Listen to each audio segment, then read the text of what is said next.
सत श्री अकाल जी। The खालस TV देख रहे सारे दर्शकों का बहुत बहुत स्वागत है। पंजाब भारत और दुनिया भर के ऑडियो प्राइम टाइम दे विच मैं हरशरण कौर। सब तो पहला गल करांगे अमरीका दी, जिथे एक वड्डी घटना वापरी है। नशा छुड़ाऊ केंद्र मैक्सीको सिटी दे विच उस ते हमला होया, 24 लोगों की मौत हुई है, 7 लोग जख्मी हो गए ने।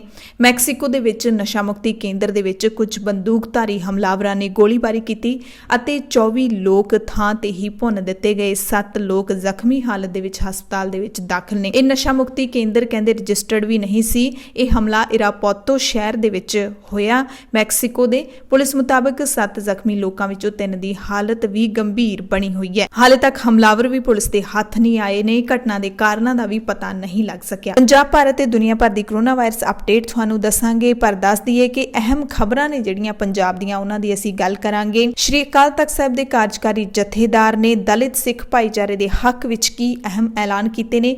पंजाब वासियां दी नवीं लुੱਟ किहड़ी होण जा रही है। पहलां डीजल पेट्रोल तां वधे ही ने, बसां दे किराए तां वधे ने, एक होर की वधाउण जा रही है सरकार, ये तुहानूं दसांगे। अनुपम खेर दे पुतले क्यों साड़े गए ने, की उहने इहो जिहा विवादित कह दित्ता जिस दे नाल सिख धर्म दीयां भावनावां नूं ठेस पहुंची है। ये सारी खबर दी जानकारी तुहानूं देवांगे। सुमेध सैनी खिलाफ केस है जिहड़ा ओह दूसरी अदालत दे विच क्यों तब्दील कीता गया। हुण तुहानूं पंजाब भारत ते दुनिया भर दी कोरोना वायरस अपडेट दस दईए। पंजाब दे विच मौतां की गिणती हैगी है जिहड़ी ओह 150 तो पार चली गई है। कुल मरीजां की गिणती 6000 तक पहुंचण वाली है। जिहड़े डिस्चार्ज किए गए ने, मरीज ठीक होए ने, उन्हां दी गिणती 4000 दे पार पहुंच गई है। जिहड़े हुण एक्टिव मरीज ने उन्हां दी गिणती भी 1600 दे करीब पहुंचण वाली है। वेंटीलेटर ते सिर्फ 3 मरीज ने पंजाब दे विच। पर जे देख लईए पंजाब दे विच डेथ रेट है जिहड़ा ओह पहलां दे नालों वधिया है, रिकवरी रेट है जिहड़ा ओह घटिया है। कंपैरिजन कर लईए जम्मू कश्मीर दे नाल तां हरियाणे दे नाल, हरियाणे दे विच हालांकि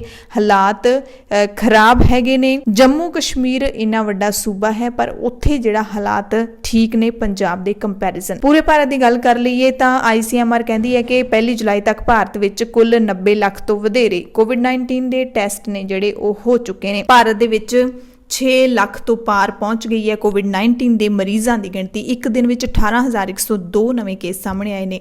ਠੀਕ ਹੋਣ ਵਾਲੇ ਲੋਕਾਂ ਦੀ ਗਿਣਤੀ ਵੀ 3,60,000 ਦੇ ਕਰੀਬ ਹੈ ਤੇ ਐਕਟਿਵ ਕੇਸ ਨੇ ਜਿਹੜੇ ਉਹ 2,30,000 ਦੇ ਕਰੀਬ ਨੇ। ਮੌਤਾਂ ਦੀ ਗਿਣਤੀ 18,000 ਪਹੁੰਚਣ ਵਾਲੀ ਹੈ, 17,848 ਹੈ। ਪੂਰੀ ਦੁਨੀਆ ਦੇ ਵਿੱਚ 1,06,94,228 कुल केस ने, जिन्हां दे विचों 54,80,394 ठीक हो चुके हैं। एक्टिव केसां की गिणती 46,97,684 है। मौतां पूरी दुनिया दे विच 5,16,210 हो चुकियां ने।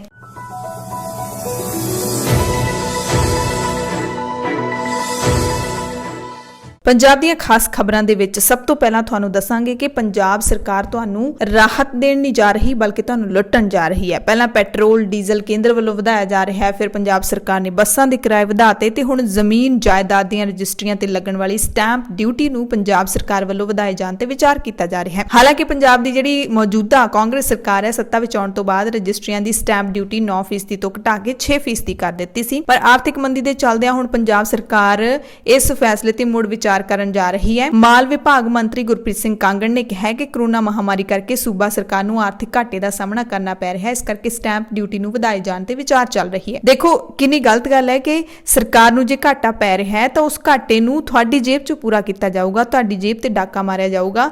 ਦੱਸੋ ਲੋਕਾਂ ਨੂੰ ਵਾਧਾ ਕਿੱਥੋਂ ਹੋ ਰਿਹਾ? ਲੋਕ ਤਾਂ ਖੁਦ ਆਰਥਿਕ ਮੰਦੀ ਨਾਲ ਜੂਝ ਰਹੇ ਨੇ। ਤਾਂ ਜੇ ਲੋਕਾਂ ਨੂੰ ਘਾਟਾ ਪੈ ਰਿਹਾ ਤਾਂ ਹੀ ਤਾਂ ਸਰਕਾਰ ਨੂੰ ਘਾਟਾ ਪੈ ਰਿਹਾ। ਜੇ ਲੋਕਾਂ ਨੂੰ ਕੋਈ ਫਾਇਦਾ ਹੋਏਗਾ ਤਾਂ ਲੋਕ ਟੈਕਸ ਦੇਣਗੇ, ਆਪਣੇ ਆਪ ਹੀ ਸਰਕਾਰ ਨੂੰ ਪੈਸਾ ਪਹੁੰਚਦਾ ਰਹਿੰਦਾ। ਹੁਣ ਜਦੋਂ ਸਰਕਾਰ ਕੋਲੇ ਪੈਸਾ ਨਹੀਂ, ਜੇ ਖਜ਼ਾਨਾ ਖਾਲੀ ਹੈ ਤਾਂ ਉਹ ਲੋਕਾਂ ਤੋਂ ਕੱਢਣਗੇ। ਇਹ ਸਰਕਾਰਾਂ ਦੇ ਕੰਮ ਨਹੀਂ ਹੁੰਦੇ। ਹਾਲਾਂਕਿ ਇਹ ਸਪਸ਼ਟ ਨਹੀਂ ਕੀਤਾ ਗਿਆ ਕਿ ਜਿਹੜੀ ਸਟੈਂਪ ਡਿਊਟੀ ਹੈ ਉਹਨੂੰ ਕਿੰਨੇ ਫੀਸਦੀ ਵਧਾਇਆ ਜਾਵੇਗਾ।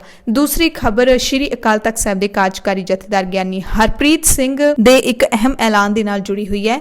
ਗਿਆਨੀ ਹਰਪ੍ਰੀਤ ਸਿੰਘ ਨੇ ਦਲਿਤ ਸਿੱਖ ਭਾਈਚਾਰੇ ਦੇ ਹੱਕ ਵਿੱਚ ਅਹਿਮ ਐਲਾਨ ਕੀਤਾ ਹੈ। ਦਰਅਸਲ ਕੇਂਦਰੀ ਸ੍ਰੀ ਗੁਰੂ ਸਿੰਘ ਸਭਾ ਚੰਡੀਗੜ੍ਹ ਦੀ ਅਗਵਾਈ ਵਿੱਚ ਸਿੱਖ ਚਿੰਤਕਾਂ ਦਾ, ਬੁੱਧੀਜੀਵੀਆਂ ਦਾ ਇੱਕ ਵਫਦ ਹੈ ਜਿਹੜਾ ਉਹ 30 ਜੂਨ ਨੂੰ ਸ਼੍ਰੀ ਅਕਾਲ ਤਖਤ ਸਾਹਿਬ ਵਿਖੇ ਜਥੇਦਾਰ ਸਾਹਿਬ ਨੂੰ ਮਿਲਿਆ ਸੀ, ਬੇਨਤੀ ਕੀਤੀ ਸੀ ਕਿ ਕੁਝ ਪਿੰਡਾਂ ਵਿੱਚ ਦਲਿਤ ਭਾਈਚਾਰੇ ਦੇ ਵੀਰਾਂ ਨਾਲ ਹੋ ਰਹੇ ਧੱਕੇ ਵਿਰੁੱਧ ਰੋਸ ਪ੍ਰਗਟ ਕਰਨ ਲਈ ਜਿਹੜੀ ਮੁਹਿੰਮ ਚੱਲ ਰਹੀ ਹੈ ਉਸ ਦੀ ਜਥੇਦਾਰ ਸਾਹਿਬ ਹਮਾਇਤ ਕਰਨ। ਇਸ ਵਫਦ ਦਾ ਟੀਚਾ ਇਹ ਹੈ ਕਿ ਸਿੱਖ ਧਰਮ ਵਿੱਚ ਜਾਤ-ਪਾਤ ਦੇ ਹੋ ਰਹੇ ਪਸਾਰੇ ਨੂੰ ਰੋਕਿਆ ਜਾ ਸਕੇ। ਵਫਦ ਨੇ ਜਥੇਦਾਰ ਸਾਹਿਬ ਨੂੰ ਬੇਨਤੀ ਕੀਤੀ ਹੈ ਕਿ ਆਉਣ ਵਾਲੀ 20 ਅਕਤੂਬਰ 2020 ਨੂੰ ਖਾਲਸਾ ਬਰਾਦਰੀ ਦੇ ਸ਼੍ਰੀ ਦਰਬਾਰ ਸਾਹਿਬ ਵਿੱਚ ਪ੍ਰਸ਼ਾਦ ਚੜਾਏ ਜਾਣ ਦੀ 100 ਸਾਲਾ ਯਾਦ ਨੂੰ ਮਨਾਉਣ ਲਈ ਜਿਹੜਾ ਪ੍ਰੋਗਰਾਮ ਹੋ ਰਿਹਾ ਉਸ ਵਿੱਚ ਜਥੇਦਾਰ ਸਾਹਿਬ ਸ਼ਿਰਕਤ ਕਰਨ। ਜਥੇਦਾਰ ਸਾਹਿਬ ਇਸ ਸੁਝਾਅ ਦੇ ਨਾਲ ਵੀ ਸਹਿਮਤ ਹੋਏ ਨੇ। ਜਾਤ-ਪਾਤ ਵਿਰੋਧੀ ਲਹਿਰ ਨੂੰ ਹਮਾਇਤ ਦੇਣ ਦੀ ਪ੍ਰਵਾਨਗੀ ਵੀ ਦਿੱਤੀ ਹੈ ਤੇ ਜਿਹੜਾ ਸਮਾਗਮ ਹੋਣ ਜਾ ਰਿਹਾ ਹੈ ਉਸ ਦੇ ਵਿੱਚ ਸ਼ਾਮਿਲ ਹੋਣ ਦੇ ਲਈ ਵੀ ਉਹਨਾਂ ਨੇ ਸਹਿਮਤੀ ਜਤਾਈ ਹੈ। ਸਿੱਖ ਬੁੱਧੀਜੀਵੀਆਂ ਨੇ ਜਥੇਦਾਰ ਸਾਹਿਬ ਨਾਲ ਕਰੀਬ 2 ਘੰਟੇ ਲੰਬੀ ਚਰਚਾ ਕੀਤੀ ਤੇ ਇਹ ਵੀ ਦਰਸਾਉਣ ਦਾ ਯਤਨ ਕੀਤਾ ਕਿ ਸਾਨੂੰ ਇਸ ਕਰਕੇ ਸਿੱਖਾਂ ਵਿੱਚ ਫੈਲੀ ਜਾਤ-ਪਾਤ ਬਾਰੇ ਨਰਮ ਰੁਖ ਨਹੀਂ ਅਪਣਾਉਣਾ ਚਾਹੀਦਾ ਕਿ ਹਿੰਦੂ ਸਮਾਜ ਦੇ ਮੁਕਾਬਲੇ ਇਹ ਬਹੁਤ ਘੱਟ ਹੈ। ਘੱਟ ਨਹੀਂ, ਇਹ ਹੋਣੀ ਹੀ ਨਹੀਂ ਚਾਹੀਦੀ।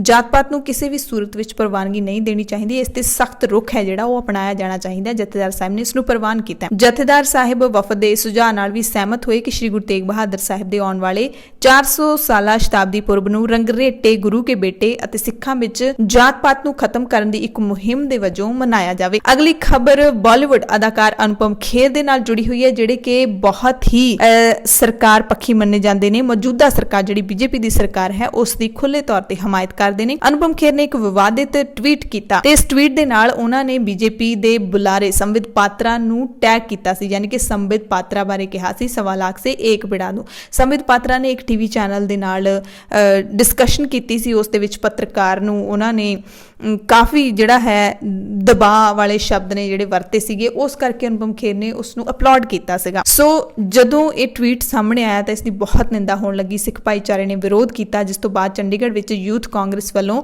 ਅਨੁਪਮ ਖੇਰ ਦਾ ਭਾਰੀ ਵਿਰੋਧ ਕੀਤਾ ਗਿਆ। ਰਵਨੀਤ ਬਿੱਟੂ ਜਿਹੜੇ MP ਨੇ ਉਹਨਾਂ ਨੇ ਵੀ ਇਸ ਬਾਰੇ ਲਿਖਿਆ ਕਿ ਤੁਹਾਡੀ ਹਿੰਮਤ ਕਿਵੇਂ ਹੋ ਸਕਦੀ ਹੈ ਅਨੁਪਮ ਖੇਰ ਇਸ ਤਰ੍ਹਾਂ ਕਹਿਣ ਦੀ, ਕਿਉਂਕਿ ਗੁਰੂ ਗੋਬਿੰਦ ਸਿੰਘ ਜੀ ਦੇ ਲਈ ਖਾਸ ਤੌਰ ਤੇ ਵਰਤਿਆ ਜਾਂਦਾ ਹੈ। ਗੁਰੂ ਗੋਬਿੰਦ ਸਿੰਘ ਜੀ ਵੱਲੋਂ ਲਿਖਿਆ ਦੱਸਿਆ ਜਾਂਦਾ, ਜਿਹਦੇ ਵਿੱਚ ਉਹ ਕਹਿੰਦੇ ਨੇ ਕਿ ਚਿੜੀਆਂ ਸੇ ਮੈਂ ਬਾਜ ਤੁੜਾऊं ਤਬੈ ਗੋਬਿੰਦ ਸਿੰਘ ਨਾਮ ਕਹਾऊं ਸਵਾ ਲੱਖ ਸੇ ਇੱਕ ਲੜਾऊं। ਬਿੱਟੂ ਨੇ ਕਿਹਾ ਕਿ ਇਹ ਸਿੱਖ ਧਰਮ ਦੇ ਮਜ਼ਬੂਤ ਸਿਧਾਂਤਾਂ ਨੂੰ ਪਤਲਾ ਕਰਨ ਲਈ ਵਰਤੀ ਗਈ RSS ਦੀ ਬੋਲੀ ਹੈ ਤੇ ਚੰਡੀਗੜ੍ਹ ਦੇ ਵਿੱਚ ਵਿਰੋਧ ਹੋਇਆ। ਸੋਸ਼ਲ ਮੀਡੀਆ ਤੇ ਕਾਫੀ ਵਿਰੋਧ ਹੋਇਆ, ਭਾਵੇਂ ਕਿ ਅਨੁਪਮ ਖੇਰ ਨੇ ਉਸ ਤੋਂ ਬਾਅਦ ਆਪਣੀ ਗਲਤੀ ਕਬੂਲ ਕਰ ਲਈ ਹੈ। ਟਵੀਟ ਕੀਤਾ ਫਿਰ ਦੁਬਾਰਾ ਕਿ ਮੈਂ ਪਿਛਲੇ ਟਵੀਟ ਵਿੱਚ ਗਲਤ ਲਿਖਿਆ ਸੀ, ਉਸ ਦੇ ਲਈ ਮਾਫੀ ਮੰਗਦਾ।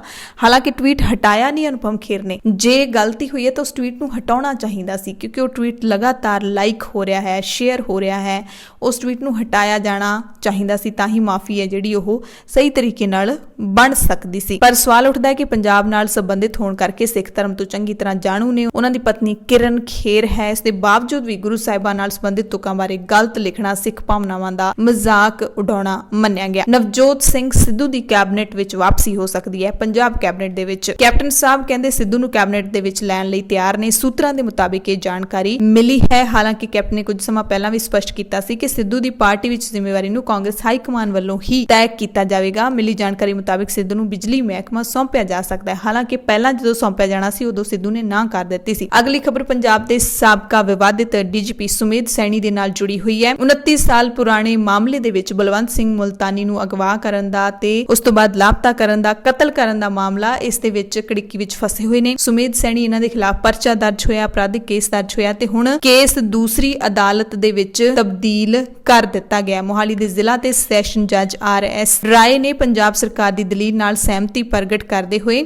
ਜਿਹੜਾ ਕੇਸ ਹੈ ਸੁਮੇਧ ਸੈਣੀ ਦਾ ਉਹ ਦੂਸਰੀ ਅਦਾਲਤ ਵਿੱਚ ਕਿਸੇ ਹੋਰ ਅਦਾਲਤ ਦੇ ਵਿੱਚ ਬਦਲ ਦਿੱਤਾ ਹੈ। ਔਰ ਕੇਸ ਬਦਲਣ ਦੀ ਜਿਹੜੀ ਅਪੀਲ ਸੀ ਉਹ ਬਲਵੰਤ ਸਿੰਘ ਮੁਲਤਾਨੀ ਯਾਨੀ ਕਿ ਜਿਹੜੀ ਪੀੜਤ ਧਿਰ ਹੈ ਉਸ ਦੇ ਵੱਲੋਂ ਪਾਈ ਗਈ ਸੀ, ਕਿਉਂਕਿ ਉਹਨਾਂ ਨੂੰ ਮੋਹਾਲੀ ਦੇ ਵਿੱਚ ਜਿਹੜੀ ਅਦਾਲਤ ਦੇ ਵਿੱਚ ਕੇਸ ਚੱਲ ਰਿਹਾ ਹੈ ਉਸ ਤੇ ਨਿਆਂ ਪ੍ਰਬੰਧ ਤੇ ਜਾਂ ਕਹਿ ਲਈ ਕਿ ਜੱਜਾਂ ਦੇ ਉੱਤੇ ਯਕੀਨ ਨਹੀਂ ਸੀ। ਮੋਗਾ ਤੋਂ ਖਬਰ ਹੈ ਜਿੱਥੇ ਬਾਗਾ ਪੁਰਾਣਾ ਵਿੱਚ ਕੋਟਕਪੂਰਾ ਰੋਡ ਤੇ ਹੋਏ ਧਮਾਕੇ ਬਾਰੇ ਪੁਲਿਸ ਨੇ ਸਪਸ਼ਟ ਕਰ ਦਿੱਤਾ ਹੈ ਕਿ ਵਿਸਫੋਟਕ ਹੈ ਜਿਹੜਾ ਉਹ ਕੋਰੀਅਰ ਦੇ ਨਾਲ ਨਹੀਂ ਹੋਇਆ, ਬਲਕਿ ਦੁਕਾਨ ਦੇ ਬਾਹਰ ਰੱਖੀ ਨਾਲੀ ਉੱਤੇ ਰੱਖੀ ਸਲੈਬ ਹੇਠੋਂ ਕਿਸੇ ਚੀਜ਼ ਨਾਲ ਹੋਇਆ ਸੀ। ਇਸ ਘਟਨਾ ਦੀ ਜਾਂਚ ਕੀਤੀ ਜਾ ਰਹੀ ਹੈ। ਬਠਿੰਡਾ ਦੇ ਲੰਬੀ ਥਾਣੇ ਵਿੱਚ ਮਾਲਖਾਨੇ ਦੇ ਵਿੱਚ ਅੱਗ ਲੱਗ ਗਈ, ਜਿਸ ਦੇ ਨਾਲ ਮਾਲਖਾਨੇ ਵਿੱਚ ਖੜੇ ਕਰੀਬ 50 ਤੋਂ 60 ਮੋਟਰਸਾਈਕਲ ਤੇ ਅੱਧੀ ਦਰਜਨ ਤੋਂ ਵੱਧ ਕਾਰਾਂ ਸੜ ਕੇ ਸੁਆਹ ਹੋ ਗਈਆਂ। ਅੱਗ ਲੱਗਣ ਦਾ ਕਾਰਨ ਬਿਜਲੀ ਦਾ ਸ਼ਾਰਟ ਸਰਕਟ ਮੰਨਿਆ ਜਾ ਰਿਹਾ ਹੈ ਤੇ ਜਿੰਨੇ ਵਾਹਨ ਸੜੇ ਨੇ ਉਹਨਾਂ ਦੀ ਕੀਮਤ ਲੱਖਾਂ ਰੁਪਏ ਦੀ ਦੱਸੀ ਜਾ ਰਹੀ ਹੈ ਤੇ ਸਾਰੇ ਵਾਹਨ ਨੇ ਜਿਹੜੇ ਉਹ ਕਿਸੇ ਨਾ ਕਿਸੇ ਮਾਮਲੇ ਦੇ ਵਿੱਚ ਥਾਣੇ ਦੇ ਵਿੱਚ ਖੜੇ ਹੋਏ ਸੀ।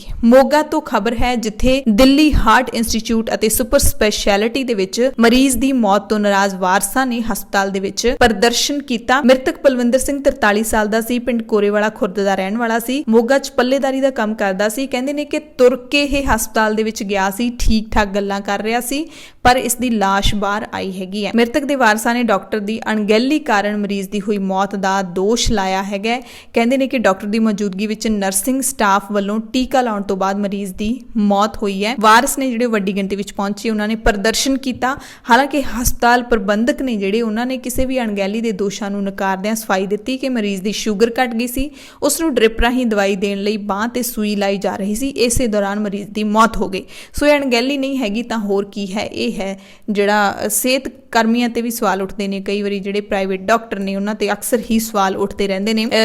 ਹਰ ਵਿਭਾਗ ਦੇ ਵਿੱਚ ਚੰਗੇ ਮਾੜੇ ਨੇ ਜਿਹੜੇ ਉਹ ਮਿਲ ਹੀ ਜਾਂਦੇ ਨੇ। ਪੰਜਾਬ ਦੀਆਂ ਖਬਰਾਂ ਦੇ ਵਿੱਚ ਗੱਲ ਕਰਾਂਗੇ ਹੁਣ ਕਿ ਰੋਸ ਪ੍ਰਦਰਸ਼ਨ ਹੋ ਰਹੇ ਨੇ। ਇਹੋ ਜਿਹੀਆਂ ਖਬਰਾਂ ਹੁਣ ਸਾਨੂੰ ਰੋਜ਼ ਸੁਣਨ ਨੂੰ ਮਿਲਣਗੀਆਂ ਕਿਉਂਕਿ ਲੋਕ ਦੁਖੀ ਨੇ, ਲੋਕ ਪਰੇਸ਼ਾਨ ਨੇ, ਸਰਕਾਰ ਉਹਨਾਂ ਦੀ ਹੈਲਪ ਨਹੀਂ ਕਰ ਪਾ ਰਹੀ, ਸਰਕਾਰ ਹਰ ਲੋੜਵੰਦ ਦੀ ਮਦਦ ਨਹੀਂ ਕਰ ਪਾ ਰਹੀ। ਸਰਕਾਰ ਨੇ ਇੱਦਾਂ ਆਪਣੇ ਆਪ ਨੂੰ ਪਰੇ ਕਰ ਲਿਆ ਹੈਗਾ ਲੋਕਾਂ ਤੋਂ, ਜਿਵੇਂ ਲੋਕਾਂ ਨੂੰ ਖੁੱਲ੍ਹਾ ਹੀ ਛੱਡਤਾ ਹੈ ਕਿ ਤੁਸੀਂ ਲੜੋ ਮਰੋ ਜੋ ਮਰਜ਼ੀ ਕਰੋ, ਅਸੀਂ ਤੁਹਾਨੂੰ ਕੁਛ ਨਹੀਂ ਦੇਣਾ ਹੈਗਾ। ਬੇਰੁਜ਼ਗਾਰ ਹੈਲਥ ਵਰਕਰਾਂ ਨੇ ਸਿਹਤ ਮੰਤਰੀ ਦੇ ਪੁਤਲੇ ਫੂਕਣੇ ਸ਼ੁਰੂ ਕੀਤੇ ਹੋਏ ਨੇ। ਪੰਜਾਬ ਦੇ ਵਿੱਚ ਬੇਰੁਜ਼ਗਾਰ ਮਲਟੀਪਰਪਸ ਹੈਲਥ ਵਰਕਰਸ ਯੂਨੀਅਨ ਮੇਲ ਤੇ ਫੀਮੇਲ ਨੇ ਸਰਕਾਰ ਵੱਲੋਂ ਕੱਢੀਆਂ ਮਾਮੂਲੀ ਪੋਸਟਾਂ ਅਤੇ ਉਮਰ ਵਿੱਚ ਛੋਟ ਨਾ ਦੇਣ ਦੇ ਰੋਸ ਦੇ ਵਿੱਚ ਅਰਥੀ ਫੂਕ ਮੁਜ਼ਾਹਰੇ ਨੇ ਜਿਹੜੇ ਉਹ ਥਾਂ-ਥਾਂ ਤੇ ਕੀਤੇ ਨੇ। ਸਿਹਤ ਮੰਤਰੀ ਬਲਵੀਰ ਸਿੰਘ ਸਿੱਧੂ ਦਾ ਪੁਤਲਾ ਫੂਕਿਆ ਗਿਆ। ਬਹੁਤ ਥਾਵਾਂ ਤੇ ਬੇਰੁਜ਼ਗਾਰ ਜਿਹੜੇ ਹੈਲਥ ਵਰਕਰ ਨੇ ਉਹ ਮੰਗ ਕਰਦੇ ਆ ਰਹੇ ਨੇ ਕਿ ਵਿਭਾਗ ਦੇ ਵਿੱਚ ਜਿਹੜੀਆਂ ਖਾਲੀ ਪਈਆਂ ਸਾਰੀਆਂ ਅਸਾਮੀਆਂ ਉਹਨਾਂ ਉੱਤੇ ਉਮਰ ਹੱਦ ਦੀ ਛੋਟ ਦੇ ਕੇ ਭਰਤੀ ਕੀਤੀ ਜਾਵੇ, ਕਿਉਂਕਿ ਕੰਟਰੈਕਟ ਤੇ ਵੀ ਜਿੰਨੇ ਭਰਤੀ ਕੀਤੇ ਨੇ ਉਹ ਪਿਛਲੇ ਕਿੰਨੇ ਸਾਲਾਂ ਤੋਂ ਭਰਤੀ ਕੀਤੇ ਹੋਏ ਨੇ ਤੇ ਹੁਣ ਸਰਕਾਰ ਨੇ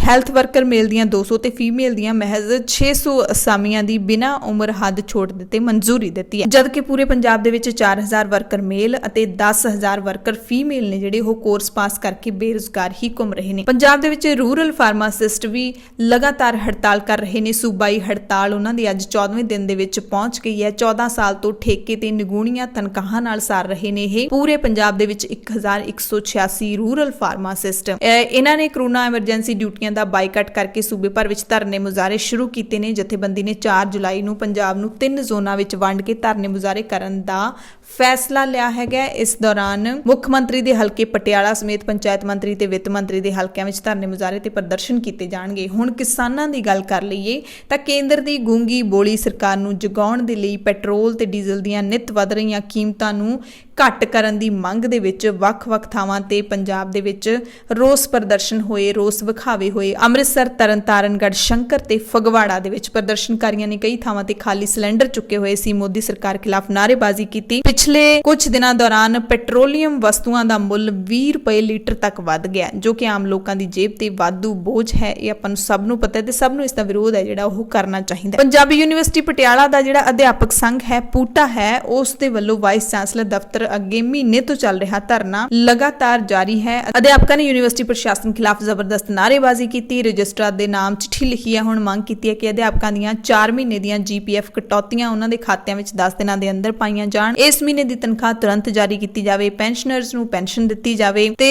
ਹੋਰ ਵੀ ਜਿਹੜੀਆਂ ਮੰਗਾਂ ਲਟਕੀਆਂ ਹੋਈਆਂ ਨੇ ਉਹਨਾਂ ਨੂੰ ਪੂਰਾ ਕੀਤਾ ਜਾਵੇ। ਜੇ ਅਜਿਹਾ ਨਾ ਕੀਤਾ ਤਾਂ ਜਥੇਬੰਦੀ ਜਿਹੜੀ ਪੂਟਾ ਹੈਗੀ ਉਹ ਕਾਨੂੰਨ ਦਾ ਸਹਾਰਾ ਲਵੇਗੀ। ਹੁਣ ਗੱਲ ਕਰ ਲਈਏ ਨਿੱਜੀ ਸਕੂਲਾਂ ਦੇ ਵਿੱਚ ਜਿਹੜੀ ਪੂਰੀ ਫੀਸ ਲੈਣ ਦਾ ਮਾਮਲਾ ਹੈ, ਉਸ ਦੇ ਵਿੱਚ ਹੁਣ ਆਮ ਆਦਮੀ ਪਾਰਟੀ ਵੀ ਪ੍ਰਦਰਸ਼ਨ ਕਰ ਰਹੀ ਹੈ। ਅੰਮ੍ਰਿਤਸਰ ਦੇ ਵਿੱਚ ਬੱਚਿਆਂ ਦੇ ਮਾਪੇ ਪ੍ਰਦਰਸ਼ਨ ਕਰ ਰਹੇ ਸੀ। ਉਸ ਦੇ ਵਿੱਚ ਆਮ ਆਦਮੀ ਪਾਰਟੀ ਦੇ ਲੀਡਰ ਵੀ ਪਹੁੰਚੇ ਅਤੇ ਇਸ ਫੈਸਲੇ ਨੂੰ ਸਰਕਾਰ ਦਾ ਦੋਗਲਾ ਕਿਰਦਾਰ ਦੱਸਿਆ। ਅਦਾਲਤ ਨੇ ਫੈਸਲਾ ਕੀਤਾ ਹੈ, ਪਰ ਆਮ ਆਦਮੀ ਪਾਰਟੀ ਕਹਿੰਦੀ ਹੈ ਕਿ ਜੇ ਸਰਕਾਰ ਇਸ ਕੇਸ ਦੀ ਚੰਗੇ ਤਰੀਕੇ ਨਾਲ ਪੈਰਵਾਈ ਕਰਦੀ ਤਾਂ ਹਾਈ ਕੋਰਟ ਦੇ ਵਿੱਚ ਜਿਹੜਾ ਵਿਦਿਆਰਥੀਆਂ ਦਾ ਪੱਖ ਵੀ ਪੇਸ਼ ਕੀਤਾ ਜਾਂਦਾ। ਮਾਪਿਆਂ ਨੇ ਵੀ ਕਿਹਾ ਕਿ ਜਦੋਂ ਤੱਕ ਸਕੂਲ ਨਹੀਂ ਖੁੱਲਣਗੇ ਅਸੀਂ ਫੀਸਾਂ ਨਹੀਂ ਦੇਵਾਂਗੇ। ਤੇ ਪ੍ਰਾਈਵੇਟ ਸਕੂਲਾਂ ਦੇ ਮਾਮਲੇ ਦੇ ਵਿੱਚ ਇੱਕ ਹੋਰ ਖਬਰ ਨਿਕਲ ਕੇ ਸਾਹਮਣੇ ਆਈ ਹੈ ਕਿ ਪ੍ਰਾਈਵੇਟ ਸਕੂਲਾਂ ਦੀ ਫੀਸ ਤੈਅ ਕਰਨ ਲਈ ਹਾਈ ਕੋਰਟ ਵੱਲੋਂ ਬਣਾਈ ਕਮੇਟੀ ਦੀ ਰਿਪੋਰਟ ਪਿਛਲੇ 3 ਸਾਲਾਂ ਤੋਂ ਅਦਾਲਤ ਵਿੱਚ ਹੀ ਲਟਕੀ ਪਈ ਹੈ।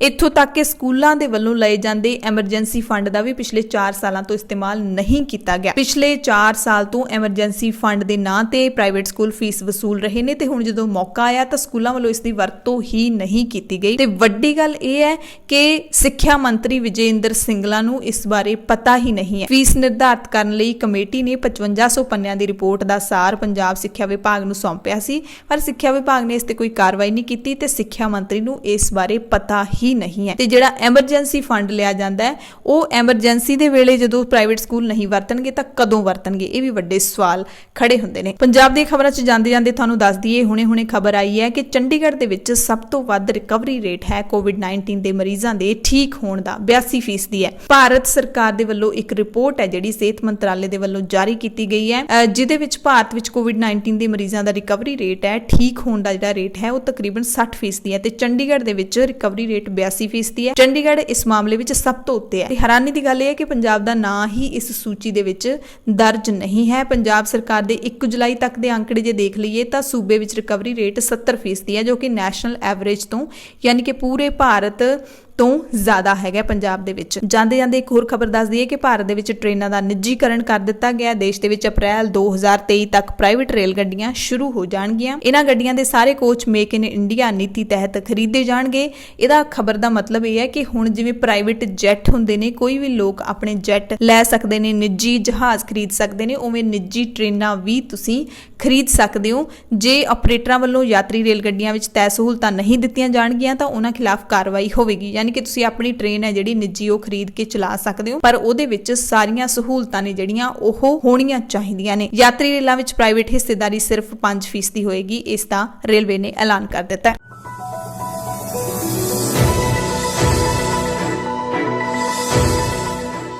ਪੂਰੇ ਭਾਰਤ ਦੀਆਂ ਖਬਰਾਂ ਦੇ ਵਿੱਚ ਸਭ ਤੋਂ ਪਹਿਲਾਂ ਗੱਲ ਕਰਾਂਗੇ ਦਿੱਲੀ ਦੇ ਉਸ ਸਿਰੜੀ ਪਰਿਵਾਰ ਦੀ ਜਿਹੜਾ ਸੰਸਕਾਰ ਦੀ ਸੇਵਾ ਕਰਦਾ ਕੋਵਿਡ-19 ਪੋਜ਼ਿਟਿਵ ਹੋ ਗਿਆ। ਪੂਰੇ ਪਰਿਵਾਰ ਨੂੰ ਕੋਵਿਡ-19 ਪੋਜ਼ਿਟਿਵ ਪਾਇਆ ਗਿਆ। ਪਰਿਵਾਰ ਲਾਗ ਦਾ ਸ਼ਿਕਾਰ ਹੋ ਗਿਆ। ਜਤਿੰਦਰ ਸਿੰਘ ਸ਼ੰਟੀ ਦਿੱਲੀ ਦੇ ਸਾਬਕਾ ਵਿਧਾਇਕ ਨੇ ਕਰੋਨਾ ਦੇ ਮਰੀਜ਼ਾਂ ਦੇ ਸੰਸਕਾਰ ਦੇ ਲਈ ਐਂਬੂਲੈਂਸ ਦੀ ਸੇਵਾ ਕਰ ਰਹੇ ਸੀ। ਇਸੇ ਸੇਵਾ ਦੌਰਾਨ ਹੀ ਉਹਨਾਂ ਦਾ ਪੂਰਾ ਪਰਿਵਾਰ ਹੈ ਜਿਹੜਾ ਕੋਵਿਡ-19 ਪੋਜ਼ਿਟਿਵ ਹੋ ਗਿਆ, ਪਰ ਫਿਰ ਵੀ ਕਹਿੰਦੇ ਨੇ ਕਿ ਉਹਨਾਂ ਨੂੰ ਇਸ ਦਾ ਕੋਈ ਦੁੱਖ ਨਹੀਂ ਹੈ ਤੇ ਉਹ ਚਾਹੁੰਦੇ ਨੇ ਸੇਵਾ ਦਾ ਕੰਮ ਜਾਰੀ ਰਹੇ। ਸੰਸਕਾਰ ਸੇਵਾ ਕਰਦਾ ਪੂਰਾ ਪਰਿਵਾਰ, ਉਹਨਾਂ ਦੇ ਬੱਚੇ, ਉਹਨਾਂ ਦੀ ਘਰਵਾਲੀ ਸਾਰੇ ਕੋਵਿਡ-19 ਪੋਜ਼ਿਟਿਵ ਹੋ ਗਏ ਨੇ। ਪਰ ਇਹ ਸਿੱਖ ਪਰਿਵਾਰ ਕਹਿੰਦਾ ਸਾਨੂੰ ਕੋਈ ਮਲਾਲ ਨਹੀਂ, ਅਸੀਂ ਗੁਰੂ ਦੀ ਫੌਜ ਹਾਂ, ਸੇਵਾ ਸਾਡੀ ਲਗਾਤਾਰ ਜਾਰੀ ਰਹੇਗੀ। ਕਰਨਾਟਕਾ ਦੇ ਵਿੱਚ ਕਰੋਨਾ ਮਰੀਜ਼ ਨੂੰ ਦਾਖਲ ਨਾ ਕਰਨ ਵਾਲੇ 9 ਹਸਪਤਾਲਾਂ ਨੂੰ ਸਰਕਾਰ ਨੇ ਨੋਟਿਸ ਜਾਰੀ ਕੀਤਾ ਹੈ। ਪਿਛਲੇ ਮਹੀਨੇ ਦੇ ਆਖਰੀ ਦਿਨਾਂ ਦੇ ਵਿੱਚ ਕਰਨਾਟਕਾ ਦੇ ਵਿੱਚ ਇੱਕ ਪਤੀ ਆਪਣੀ ਕੋਵਿਡ-19 ਪੋਜ਼ਿਟਿਵ ਪਤਨੀ ਦਾ ਇਲਾਜ ਕਰਵਾਉਣ ਦੇ ਲਈ ਵੱਖ-ਵੱਖ 9 ਹਸਪਤਾਲਾਂ ਵਿੱਚ ਗਿਆ ਸੀ, ਪਰ ਕਿਸੇ ਨੇ ਵੀ ਉਸਦੀ ਪਤਨੀ ਨੂੰ ਭਰਤੀ ਨਹੀਂ ਕੀਤਾ। ਆਖਿਰਕਾਰ ਉਸਦੀ ਪਤਨੀ ਦੀ ਮੌਤ ਹੋ ਗਈ। ਉਹਨੇ ਕਿਹਾ ਕਿ ਅਸੀਂ 9 ਹਸਪਤਾਲਾਂ ਦੇ ਧੱਕੇ ਖਾਦੇ, ਪਰ ਕਿਸੇ ਨੇ ਵੀ ਸਾਡੀ ਬਾਂਹ ਨਹੀਂ ਫੜੀ। ਪੀ ਸ਼੍ਰੀਕਾਂਤ